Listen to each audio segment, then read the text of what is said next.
শেখ হাসিনার বিচার শুরু ১.৫ মাসের মধ্যে, বলেছেন চিফ প্রসিকিউটর।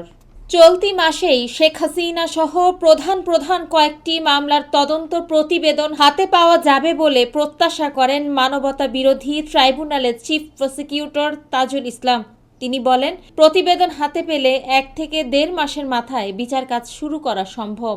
শনিবার ১ মার্চ বিকেলে প্রাথমিক শিক্ষক প্রশিক্ষণ ইনস্টিটিউটে অনুষ্ঠিত দেশের পরিবর্তিত প্রেক্ষাপটে মানবাধিকার, পরিবেশগত সমস্যা ও আইন প্রয়োগের গুরুত্ব শীর্ষক এক কর্মশালায় যোগদান শেষে তিনি এসব কথা বলেন। চিফ প্রসিকিউটর বলেন, ভারতের সঙ্গে বাংলাদেশের বন্দি বিনিময় চুক্তি রয়েছে, যা আওয়ামী লীগ সরকার স্বাক্ষর করেছে। এই চুক্তির আওতায় ভারত শেখ হাসিনাকে বাংলাদেশে ফিরিয়ে দেবে বলে আশা করা যাচ্ছে। ইন্টারপোলের মাধ্যমে শেখ হাসিনাকে বাংলাদেশে ফিরিয়ে আনার চেষ্টা চলছে বলেও উল্লেখ করেন তিনি।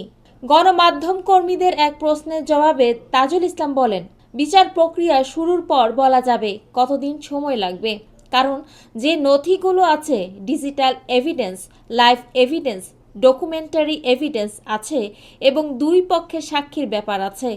আদালত সিদ্ধান্ত নেবেন কতদিন সময় নেবেন তারা। ট্রাইব্যুনালের বিচার বিরতি ছাড়া চলবে। আমাদের দিক থেকে চাইব যত দ্রুত সম্ভব। আন্তর্জাতিক মানদণ্ড, ন্যায় বিচার নিশ্চিত করেই সেটা করতে হবে।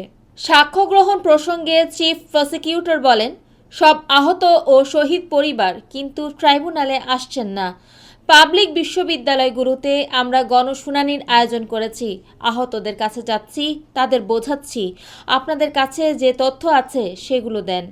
এই যে বিস্তৃত কাজ, এগুলো সংকলন করে একটি নিখুঁত তদন্ত প্রতিবেদন দেওয়া এ পর্যায়ের চ্যালেঞ্জ।